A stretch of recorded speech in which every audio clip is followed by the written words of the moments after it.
What's going on, guys? Your host, your boy, George Mackay, back in studio again today, pre-recorded, as I always do during these COVID-19 times, and I got a good one. I have someone who I consider to be the future of the wrestling business. I have somebody who you may know him as the Crown Jewel. Please help me welcome Chase Owens to Straight Talk Wrestling. How are you, sir? I'm good. How are you? I'm great, man. It's Tuesday, about to talk some wrestling. Can't be mad at that. Absolutely not. Wrestling's always good to talk about. Yes, sir, especially when a lot of the conversation is about yourself and the amazing things you are doing in your career thus far. So I got to ask, Appreciate it. no problem. First question I always ask, I like to call it the defining moment. It's that moment in time where you fell in love with the wrestling business. Do you remember that moment or your moment? I don't think there was any specific moment, but I just remember, as a kid, my parents were big wrestling fans, so I was just always, watching as a young age, and so I can't really say any defining moment, but just as a kid growing up, it was always on the TV. Perfect. That's the best way to be, for it to always be on the TV, for to study, to learn, to own the craft. And you were trained, if my research has done me correct, you were trained by Rick Morton, correct? Correct. Not right away. I was starting out in my local promotion that, to be honest, I had no clue there was anything. There was no independent promotions or whatever. Kind of just lucked into that. But about six months into my wrestling, I was lucky enough that Ricky Morton was living on the Tennessee side of my hometown because I live in Bristol, or did live in Bristol before moving to Texas. But so Bristol was half Virginia, half Tennessee. And, I lived on the Virginia side. He lived on the Tennessee side. And, he saw me at a show and pulled me to the side, and said he's seen a lot of potential and asked if I wanted to start going on the road with him. And obviously you said yes, or else we wouldn't be Oh, talking. absolutely. So what was it like being on the road with Rick Morton? It's crazy. Obviously now WWE Hall of Famer, but just he didn't have his school like he does now. So a lot of my training was mostly in the car. Just listening when we were going to towns or whatever. And I also got lucky enough that at the same time, well, right when I first started, um, beautiful Bobby Eaton of the Midnight Express was also like 20 minutes down the road, maybe. So, so a lot of times it was me in the back seat and just listening to Ricky and Bobby, and just the knowledge that you could soak in on these rides, whether they're 2 hours, 5 hours, 8 hours, like just being able to sit there, mouth shut, eyes open or ears open. Wow. I mean, I just to be a fly on the wall for those conversations, my wheels are turning, and all the amazing things you probably heard, like the serious, like in cut, like the lessons that you gain in those car rides, epic, epic. Oh, absolutely. So I know that you debuted in 2007. So happy 14 years now. It's coming close, actually. February 7th. It's like 2 weeks away, right? Yeah, something like that. That's crazy. So 14 it's years a in the wrestling business. long time. Yeah, well, congratulations to you. A lot of guys, they don't make it 14. They make it maybe 5, 10 before they hang it up. You're going on 14 and still going epically strong. So congratulations to you on that. I know you Thank you. Thank debuted, you. and this is where I actually became a fan. You debuted in 2014 in New Japan. And the first match, one of the first matches I ever saw, was you versus Justin Thunder Liger for the NWA World Junior Heavyweight Championship. Do you remember that match? Yeah. Here I was, what was I, 24 at the time? And, going up against the legend like Jushin Thunder Liger, who's, for those that, I mean, if you don't know, he's like the Hulk Hogan of Japan. So here I was making, let's see, at the time that was my second day or second match in New Japan. I debuted maybe, what was it, the month before or something against Bushi. But immediately after beating Bushi, we called out Liger, and just standing in the ring and watching him uh, come to the ring as we called him out, and just the fans behind him. It was a surreal moment. Did you geek out that moment? Like, did you mark out a little bit inside? Like, the fan in you Yeah, be like, holy shit. a little bit, but at the same time, it was like, all right, here's my chance to make my mark, and establish my name in this company. Absolutely. You made your mark for me that night. I mean, I watched the match much later. I watched it actually the new year of 2015. I had a friend of mine show me it, and it changed my eyes. And I have been steadily, keeping tabs on you and your career and the things that you've done. And that was definitely one of the high flying moments for me. But also, obviously, when you joined the Bullet Club first time around in 2015, and you worked with Kenny in a couple of the tournaments that you had out there, there was a Super Junior Tag Tournament. You guys were eliminated, unfortunately, in the first round. And then you replaced Nick Jackson in 2016 in the Super Junior tournament, which are crazy tournaments to be involved in. But the tag team, obviously, with at the time, considerably still now considered to be one of the best ever. How was that experience?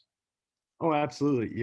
Kenny is a great talent. And you can't deny that he's absolutely, one of the best. And some people don't like him because when times don't really call for those crazy matches, he's a little goofy or whatever. But when he's put on the spot and he's in that big match main events, he delivers and is considerably one of the best ever. If you go back and watch his 60-minute draw with Okada at Dominion a few years ago, it's just absolutely incredible. Absolutely. I was actually just going to bring up that one of those matches is my favorite as well. But I got to ask the culture shock when you leave home, when you leave the states and you go over to Japan and you're over there for lengthy periods of time. What's the culture shock like the first time that you step into an arena with the Japanese fans? Because those guys, bar none, are the best fans in the world. They live, eat, sleep, breathe wrestling. You guys are Yeah, rock stars over there. I'll tell this story about my, and this has to do with fans, not necessarily in the arena, but my first trip. I get off the plane, I go get picked up by the bus, and we're headed to Tokyo Dome Hotel, and here it's my debut tour. Never been to the country before, whatever, and we get off at the Tokyo Dome Hotel, and there's people just lined up outside waiting and just bombard you wanting autographs, and they've had pictures printed off, and they know things from your career, and it's just like, whoa, like these fans really uh really do their homework. So to see that, it kind of eased the pressure off a little bit. Absolutely. It's like me. I pride myself on doing my homework to make sure I'm prepared. So you got to feel right at home right now. I must feel like one of those fans. Yeah, a little bit. I mean, it's just crazy because they were coming up with magazines and pictures, and they knew about the NWA World Junior title, and it was just crazy because here I thought, I'm just some new guy, but they didn't make you feel like that at all. That's awesome. That's fantastic. And I got to ask because I'm a big fan of Japanese food. What is your go to when you're there? Like, if it's 3 o'clock in the morning and you can't sleep, Ooh. what's the first thing Chase Owens is like, you know what? I'm going to go get me some of this. All right, if it's 3 o'clock in the morning, you can never go wrong with some beef bowls like Yoshinoya, Matsuya, rice, beef, whatever, pork, whatever you want to get in it. But most of them, is it just Yoshinoya's? One of those are open 24 hours. So for some of it, it's the drunk food, but I don't drink, so it's the oh, I can't sleep, nothing else is open. But it's cheap, but it's not bad either. Absolutely. No, like beef bowls? Hell yeah. Shut up and take my money. If I can find a good, like, authentic place, I mean, obviously, where I am in Brampton, Ontario, Canada, there are some great Japanese restaurants out here, but it's not authentic. I have not been to Japan yet, so the closest I have to compare to is what I have here. But Oh that's yeah, and it's nothing. People ask about that, and a Japanese restaurant in the states, or and I've been to one in Canada as well when I was touring with Canadian Wrestling Elite. Like it, those restaurants are nothing like the ones in actually in Japan. for sure. I believe it. It's a bucket list. Well, maybe one time when the world clears up and COVID is long past us, and you're back there for another tour of duty. Hopefully, I'm in town. We can link up, and then we can get those beat balls at 3 o'clock in the morning. That would be amazing. Yeah, absolutely. The what was I going to say? You know what? I don't even remember what I was going to say. I was going to say something, but It's okay. So I can see from the hat that you're wearing on your head, obviously you're a football fan, and absolutely. you're a Go Packers fan. Pack. Yeah, that's fine. We'll be stressed next week. You will be. You 100% will be. I am a Giants fan, so I am doing what all Giants fans do at this time of the year. We are watching all the other teams and cheering for everybody to lose because we're not in it. And I'm okay with that because would you not agree with, side note, off topic wrestling conversation, would you not agree with me that right now during these trying times, to win a championship now would almost kind of be like having an asterisk beside your name because it wasn't, the full pop of the football season? Yeah, I mean, to a point, because a lot of teams, uh, especially Cleveland, the last few weeks or whatever, like they got hit hard with the COVID and and players missing. But some teams have been lucky, and they haven't had any outbreaks or whatever. And that's just anything. You could be the best team in the world, but things happen, and then the worst team in the league or whatever can beat you. And I'm not saying Cleveland's the worst team in the league, because obviously they are not. But just like last week or 2 weeks ago, whatever, they played the Steelers in the playoffs, and it was just 28-0 immediately. Like, just everything that could go wrong for Pittsburgh went wrong. And just sometimes you have those days. Murphy's Law will seriously bite you in the ass if given the opportunity, 150%. Dude, I just remember what I was going to say a minute ago too. I'm not a big sushi guy, but one day in Japan, there was this girl that Fale knows, maybe, I don't know, but somebody knew her, and her dad's a fisherman. So whatever town we were in, I forgot, but you know her dad went out fishing that morning. Whatever he caught, he cooked for us that night. So it was like the freshest of fresh, and I'm not a big sushi guy, but it was absolutely delicious. Oh, sounds delicious. Stop making me hungry. I'm going to have to cut the interview short and go get myself some sushi. So I got to ask, because you yourself have appeared at a Wrestle Kingdom, and Wrestle Kingdom is hands down one of the biggest shows in the business. It is probably, in my opinion, and since it's my show, my opinion is the one that matters, it's bigger than WrestleMania. It is literally the pinnacle of wrestling, the Mecca. What's it like being in a Wrestle Kingdom event? Oh, it's just incredible, because just like WrestleMania, you have people from all over the world. But being in Tokyo Dome, just and knowing the history of Wrestle Kingdoms and all the greats that have competed at Wrestle Kingdom. The first one I did, I was sitting back, waiting to go out, and just feeling your stomach turn, and you're nervous, and it just felt like, oh man, I'm gonna throw up. So I don't know how many times I like, or oh man, I gotta go use the bathroom again. I gotta pee. Oh man, like, but then you go and you don't have to. It's just the nerves, and it's just one of those moments that you take it all in, but your first couple or it's definitely nerve wracking.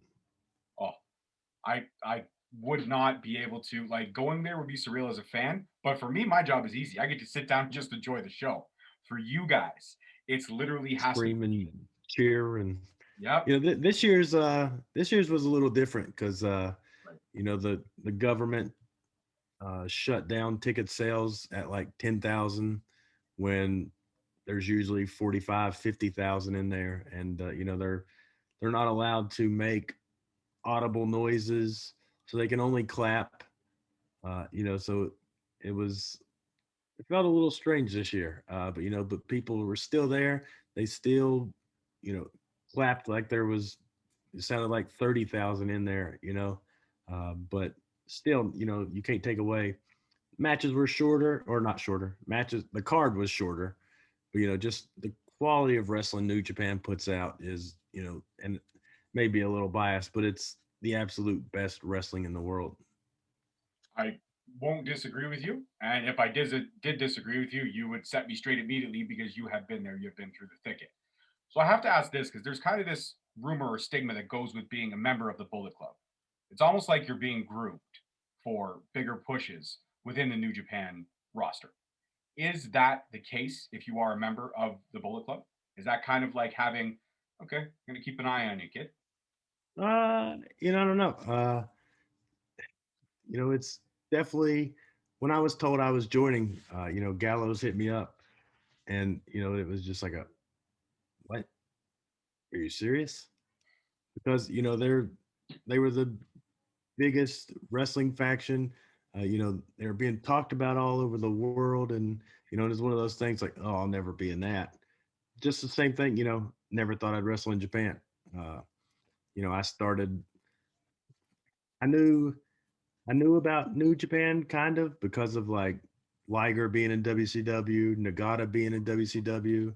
They always talked, oh, these guys from New Japan Pro Wrestling, but I never really actually watched it or seen New Japan matches until maybe, I don't know, it was maybe a year before I went, and I remember watching with my friend Tony Gibbons. He invited me over and we watched, and it was just like, holy shit, this is the absolute best wrestling. I wish I could work there, but that's never going to happen, and then a year later I'm getting the call to go. So same thing with Bullet Club. It puts pressure, to be in the biggest and most influential, faction in a long time. A faction that has lasted decades, decades, still going strong. It's pretty surreal. I'm even marking out. I had to make sure I had my Bullet Club shirt on to show respect to you today. I had to because if I didn't, I would Good, just use the good shirt. shirt. That's right. It is a great shirt. So we'll circle back to New Japan and Bullet Club in a minute, but I do want to talk about your brief stint in ROH. And the reason I want to talk about that is because you fought a former guest of mine and somebody I consider to be one of the most untapped talents in all of wrestling, Shane Taylor. You fought him for the TV championship. Obviously, it did not work in your favor because the dude's a beast, 300 plus pounds. It's a tall order to tangle with Shane Taylor. But I believe he is somebody who's poised to take the world by storm this year. I believe he will rock ROH championship, world championship gold, be that heavyweight champion. How was your experience working with ROH and obviously having that program with Shane Taylor? Oh, I mean, I've only worked there a few times, and it's because of, uh, the New Japan working relationship or whatever. But anytime I was there, I was treated great. Office was good. Um, Everything was run smoothly. Never any problems. So nothing but good experiences. Yeah, and like you said, Shane Taylor is an absolute beast. Actually friends with him outside the ring.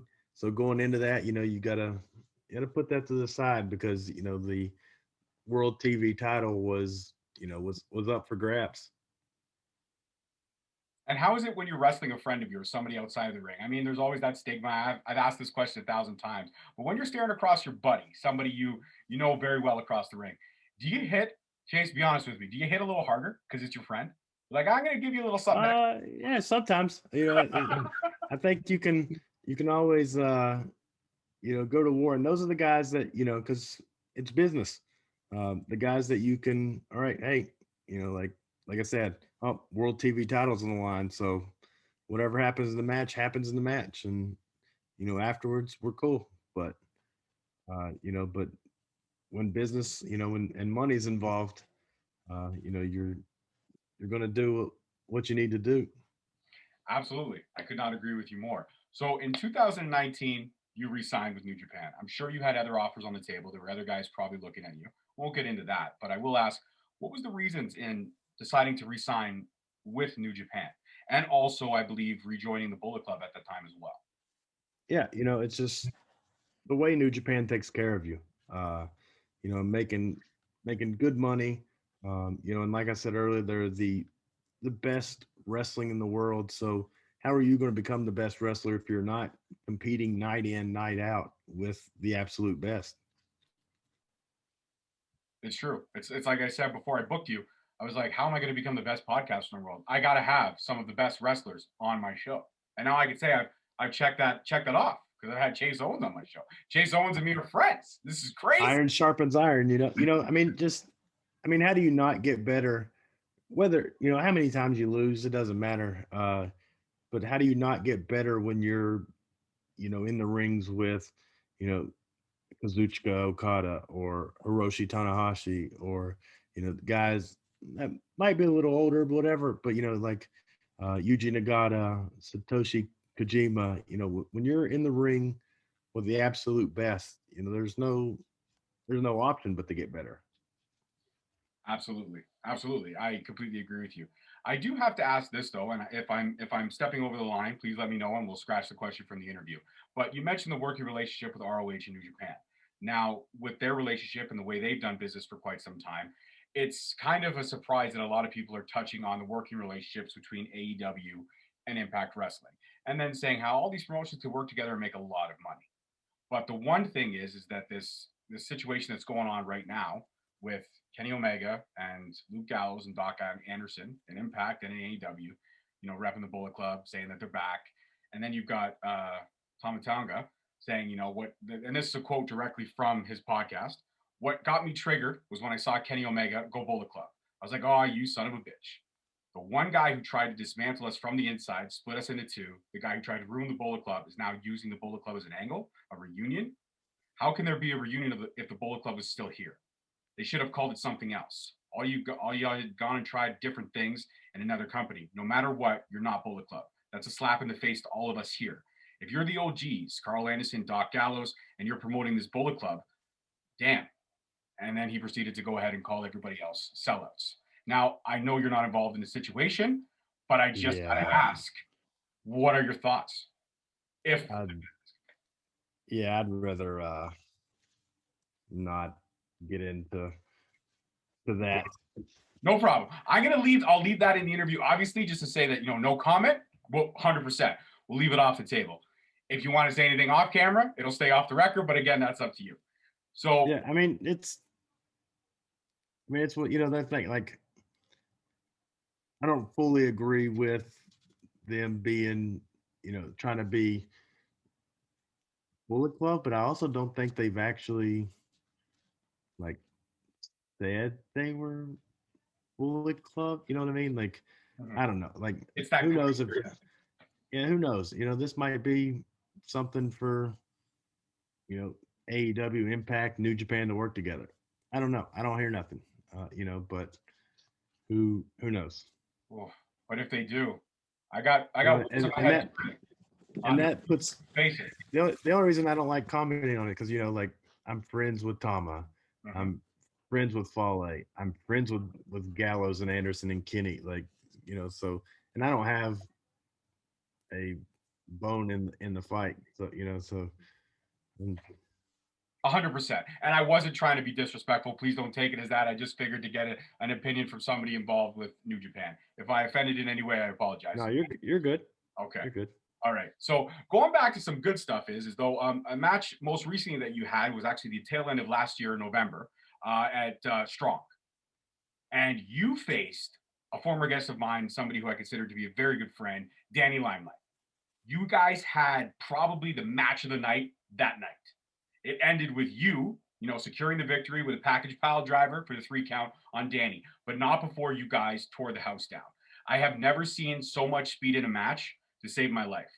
They call that guy the radioactive spider, but I got to see both of you guys literally kick it to another layer that I haven't seen from either of you. And it impressed me even more. You remember that match with Danny?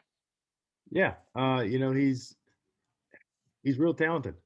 He's definitely been working hard. Before going to New Japan Strong, I'd never heard of him, and that's not trying to diss him or anything, because there's a lot of super talented guys out there that just never get the spotlight that they deserve, or they never get that chance. And because you could probably name a ton of guys that just that just never get the shot, but they're killing it on the indies or whatever. But it just for whatever reason, and there's no specific reason that they don't get those opportunities. It's just maybe not right place, right time, that somebody that should see them sees them, or like maybe their attitude or things they post online. Like everybody's different, or or whatever. But there's guys that, like I said, that should be somewhere, but they're not, just because they don't get seen, or they're not in the right place, right time. This business, sometimes you've got to make sacrifices, and and maybe lose some money to get yourself out somewhere to a tryout, or just to show up and help put up the ring, or do backstage stuff, or whatever. And that's where I've seen some people's egos come into play, and oh, I'm not booked, I'm not going to do that. Like, but sometimes you got to take chances. But that match with Danny, it felt real good. He definitely put up the fight, but in the end, it was package pile driver, nights out. Absolutely, absolutely. And it was a match that was hard for me because, like I said, he's a former guest and somebody I consider a friend. And now there's you, who I follow your career since you debuted in New Japan. And I'm sitting there going, this is a match that either way I'll be happy, but I'll also be a little bit disappointed. And I'm not going to lie to say that I was not upset when you won. I was like, yes, good, I'm happy, I'm okay. Either way, I would have been happy, but would have been a little bit more happy one way, and obviously that way leaned your way, of course. Yeah, me Um, too. My pocket was a little heavier that night. well, it was match of the night for me that night. That was a great, great match. Um, in terms, to touch base on that, right, with guys and egos getting into play and not being right place, right time. There's a lot more opportunity nowadays than there is anywhere else. There's, the cross promotions. There's also other promotions into the fold. MLW's back into the fold. AEW's there full time. AEW also has Dark, which they showcase a lot of these, indie talents and kind of give them that spotlight. Is that something that when you look at it and you can see that you wish you had in your younger days to take advantage and kind of highlight you? I mean, obviously, your career steady rise. You got to Japan and you've done very, very well for yourself there. But would you stay stateside if you had more of an opportunity like that, like a dark per se, instead of the only opportunity at the time being a WWE jobber, which you've also done previously? You had a jobber match with Ryback, and I won't even bring that guy into the fold because he's not a wrestler in my opinion. Moving on. So what would you say if you had an opportunity like that back in the day, like an AEW dark type of feel? Yeah,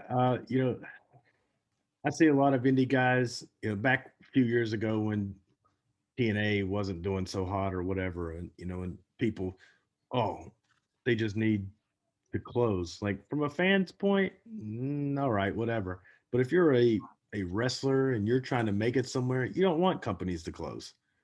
Because if companies close, then guess what? That's one less place to have a job. And guess what? Those 50, 60 people that are contracted or whatever, however many they have, guess what? They're looking for new jobs. They're coming on the indies. They're taking your spot because obviously they're, you know, better known and are going to draw better.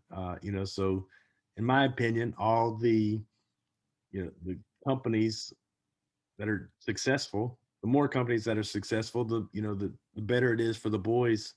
And and people are going to have places to go to jobs. I like when places do uh, co-promotions, or little cross promotions, but at the same time I feel like it takes some spots away from people, because if, let's just say, for example, the AEW and can't even think, ANW and Impact, TNA, Impact working together, like if you have five guys from Impact on an AEW show, then there's five less spots from guys at AEW, and vice versa.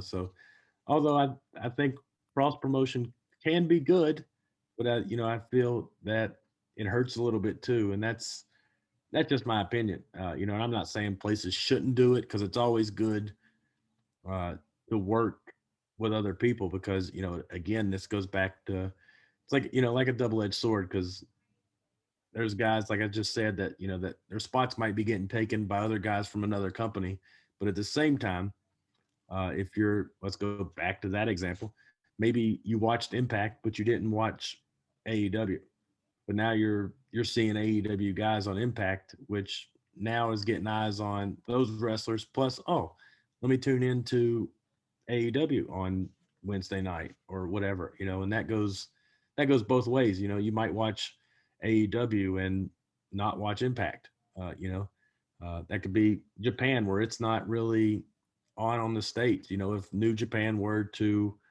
work with AEW and then here you are on TNT, and people, oh, where'd this guy come from? New Japan Pro Wrestling. Oh, let me look it up. And then there's eyes on the company. Maybe there's another subscription in New Japan World. Absolutely. I mean, I believe that that is the case. I mean, I've been an Impact faithful for a long time, especially since Scott D'Amore and Don Callis took over the product, and they've turned it around the last couple of years. They've made it something to watch on Tuesdays. WWE is always there. AEW has come on strong very, very quickly in the last couple of years, and they're only getting stronger as they go. And New Japan has always been a staple. And then I've always been an ROH faithful as well, and now MLW. I put my eggs in every basket because there's something each product brings a little different flavor that I like. It's like when you're eating something, you don't want to just have steak every night. Sometimes you want to have a burger. Sometimes you want to have chicken wings. So you got to have that little bit of flavor, a little bit of choices. And I think that that makes a well-rounded wrestling fan if they appreciate the business. I love the business and I love every aspect of the business. There's some parts of it that are head scratchers for me, but I'm not a writer. So I can't sit there and say, well, I wouldn't have done it this way. Of course, being a wrestling fan just gives you God-given right to bitch about everything because that's what we do. We sit there and we bitch, Right. and then we have these amazing thoughts in our head, like, oh, what if this dream match happened? And what if this dream match happened? Well, now it's actually plausible because there is all this cross promotions. So I hope that that situation that's brewing between certain members of New Japan Bullet Club, certain members of the guys over here, I'm hoping that situation is just one giant work, and then I'm going to see all you guys invade AEW because that would just make my jaw hit the floor. If I You saw know, Tama and Chase Owens on an AEW Dynamite show smacking people around with a chair, it would be a dropping people on their Christmas come heads. early. Yeah, you never know. But like I said, it's good for places to to have those spots, and we need more successful companies. And like you were talking about fans, Dr. Tom Pritchard always says, wrestling's like flavors of ice cream. Not everybody's going to like the same flavor, but does that make it wrong or bad? Like, no, it just, and Twitter, wrestling Twitter too, is like just so toxic, like, and in the world in general, if you people don't agree with something, then they're the enemy and you attack them. Like, no, like people can have their own opinions of things. It doesn't make it right, doesn't make it wrong. It's just their opinions. We're not allowed to have opinions. Yeah, We're not allowed right. to have opinions, Chase. We are told this is what we're supposed to like. But the Twitterverse is very toxic. I myself have gotten into many debates and battles, even in Facebook groups. I've dropped episodes and people's like, I don't know this guy. Well, why don't you know him? I only watch AEW. Well, branch out. I don't have to branch out. AEW is the best. Cool. It's your opinion. I don't disagree. I think it's got some great spots. But what's wrong with liking everything? No, AEW only. Okay, well, what did you watch before? Because AEW's only been around for 2 years, man. Are you just a wrestling fan now? Like some fans are hardcore, and don't get me wrong, not every product is perfect, but like I said, there's something for everybody, and that's what I think makes wrestling special. And I think you have that same wavelength, the same agree. I feel like a bromance is happening here, Chase. I feel like you're going to be a guest on the I show feel it. again down the line. I feel it. I feel it. A couple more questions, and I'm going to let you go enjoy your evening. But in terms of your body of work and all the great matches that you've had, all the great partners that you've had, all the great people that you've been able to face all over the world, it's a tall task, especially with the resume that you have.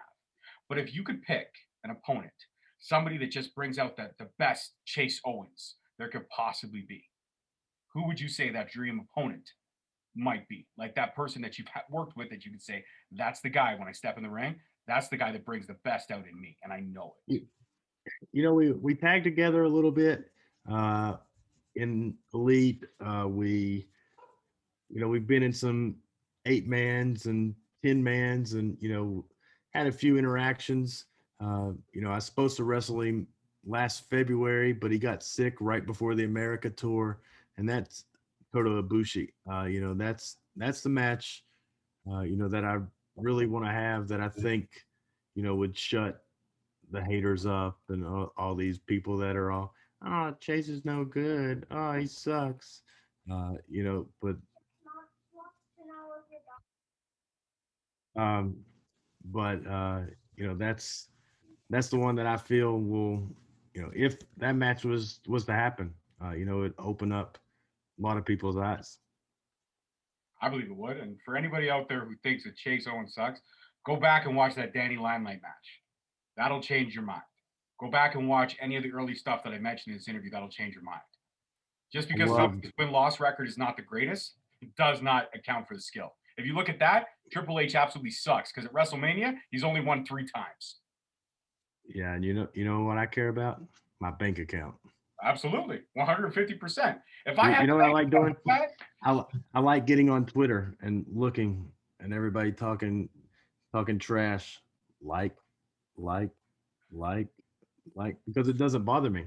right. Some people let it get to their heads, and whatever. But to me, it just makes me laugh that people are so miserable with their own life that they have to go on and try to find the littlest thing to try and bash somebody about. Oh, I've experienced it myself. Being a bigger guy, obviously I've never stepped foot in a ring, but I'm a fan and I have a great mind for the business and I respect it and I love it. I had one guy message on YouTube and say, "What's the gimmick here? Are you supposed to be a fatter Bubba Ray Dudley with a chain?" Nah, I'm just a guy that likes wrestling, and obviously I'm doing something right because I have subscribers. Oh wait, when I look at your page, you have no subscribers. Huh? I wonder what's happening. Absolutely. If you click on, the people talking trash, they're always, oh, 100 followers, 80 followers. Then you go look at their tweets, one like, one like, one like, 2 likes. Like, so they're not getting anything. That's true. Are you like Kevin Owens? Are you the guy on Twitter that only responds to the negativity with positivity? Because Kevin Owens has one of the best Twitter feeds ever. People make fun of him all the time. And he says, "I love it. Thank you so much. Motivation." And then he posts a picture of himself like eating a donut. I think I think Yeah, that's I mean, yes. sometimes, I usually just don't respond to anything, because if I do anything, I'll like the tweet or whatever, just so that they can see it, and who knows, they probably get pissed off that that you see it. I've had sometimes that, like, I've liked something, and then you vanity search your name, like, you're not supposed to see this. Like, oh, then why'd you post it? Like, like, Why did you tag me in it? You put at Chase Owens. Like, how else am I not going to see it? I'm not going to see every notification, but I will see some of them. So be prepared. yeah, I love just trolling the trolls. Sounds like a good night. Well, Chase, again, this has been an absolute honor and a privilege to sit down and talk with you today. And I do want to let you know before I ask my final question that you are now officially a member of the Straight Talk family. You have my email, I have yours. I follow you on Instagram. I hope that I can, hang up from this interview and see a Chase Owens follow on Instagram because that would be absolutely Oh, have we not done that? no. Oh, are you following me right on? This is like when I interviewed Gallows and Anderson. They follow me right during the interview. This is exciting. I could have swore I followed already, but who knows? I didn't, but I did now. Yes. Yes. And there I it is, did the now. little man notification. Look at that. The real Chase. Oh my God. You just made my Christmas, bro, and it's only January. This is insane. So is it a late Christmas or an early Christmas? I'm going to say it's an early Christmas because 2020 Christmas sucked. I had great food, but I had no company. Luckily enough, I'm a proud girl dad. So I have my daughters and my wife with me. And I know that you are yourself a proud girl dad. So that was actually my final question. Being a girl dad and knowing the stuff how to dismantle a body, I have my picture in my head when my daughters start dating. And I always call it the Den of Thieves scene. It's when 50 Cent pulls the boyfriend away from the daughter and says, let me just talk to him for a sec. Brings him in the garage and says, for 18 years, it has been my priority to protect her. Now that falls to you. If anything happens to her, your mom is going to have to feed you in a wheelchair. And he looks around the room and there's all his prison friends. And they're all giving that angry face, right? And then he leaves and everybody starts laughing. That's my vision. That's my dream. I just want to make one of the boyfriends shit their pants. Yeah, I'm gonna have Fale, Lance Archer, Tongaloa. Nice. We'll have them all there. Nice. Absolutely. And you will do the sinister look and just be like, she better be home at 9:30. I'll have some videos playing of package pile drivers going on. That's amazing. We'll let them know what's up. That's right. Do not date Chase Owens' daughters or your boys' daughters because it's not good business. It doesn't make sense. Does it? It doesn't. Absolutely. Don't make sense. Doesn't make dollars. That's right. And Chase Owens, it's the other way around. I think it is too. Yeah, we fucked that up. It's okay. We had that little whatever. That's all right. Chase, if anybody's stupid enough not to be following you, please let them know on the wonderful world of social media where they can find you. They're both Instagram and Twitter at Real Chase Owens, or you can come to my Twitch, Crown Jewel BC, where we've been having lots of Q&As. We've had Fale, we've had Lance Archer, we've had the beautiful Bullet Bay Pita on there. I don't know when this interview is going to drop, but we're going to have it's drop in mid-February actually. So okay, so this is already going to be over. We're going to have Ricky Morton. I do Q&As, I do a little bit of gaming. So I enjoy chatting with people, during the games, if it's not too intense. Sometimes we're in some battles. We got to focus on the battles, but stop by, give some comments, chat. Always, enjoy interacting with fans. And I won't say marks because I hate the word marks, because back in the day, it's, that was people trying to con, fans out of money. And and I'm not trying to con anybody, because without fans, there is no me. So, so I always, enjoy interacting when I can. If we're out and you run into me and you want pictures or whatever, please feel free, to ask. Absolutely. And you're a classy guy. Like I said, I hit him up and he was real nice to me. And he said, yeah, let's set it up. I just got to, I got to fly back. I've got to get some sleep in me and then we'll do it up. And he did. And it was fantastic. This conversation was everything I knew it was going to be. And I'm honored to say that I was always a fan, but now I can say I'm a friend too. And I appreciate that, sir. Yeah. And appreciate you for having me. Oh, thank you very much. And if you're looking to find me, because I'm a glutton for self-promotion, on Twitter, I'm at _Straight Talk. On Instagram, which now Chase Owens follows me. You can check it. He does. He follows me. And Facebook, Straight Talk Wrestling. And the YouTube page, Straight Talk Wrestling. When this drops, Chase, I will tag you in everything across all platforms. No problem. Feel free to reshare it. Yeah. Absolutely. And, if next time Lance Archer's on, you want to tell him that you spoke to one of the best podcast hosts in all of Canada, and he was a real chill out dude, that would be sick. Lance sucks. Don't tell him I said that. Oh, I won't. I won't tell him you said that. I'm not going to do that. Secret. He'll kill me. He'll kill me. I know he will. He's just dangerous dude. Everybody dies. So. Oh shit, that's right. Look at you. You keeping up on the AEW product. I love it. I love it. I know. All right, Chase, go enjoy the rest of your evening. Again, thank you so much, sir, for the time today. I appreciate it. I appreciate it. And guys, as always, don't forget to follow the socials to tune in to see what we got going on next week. And this is my first tangle with somebody from the New Japan company, and I love it. And I can't wait to do some more interviews. Too sweet. Thank you very much, sir. Peace. Thank you. All right. Thank you for listening. Tune in next week for another episode on Spreaker, Stitcher, Spotify, iTunes, Google Play, and iHeartRadio. Also follow us on Facebook at Straight Talk Wrestling, on Instagram at Straight Talk Wrestling, and on Twitter at _Straight Talk. And for all our merchandise, you can search us on ProWrestlingTees.com.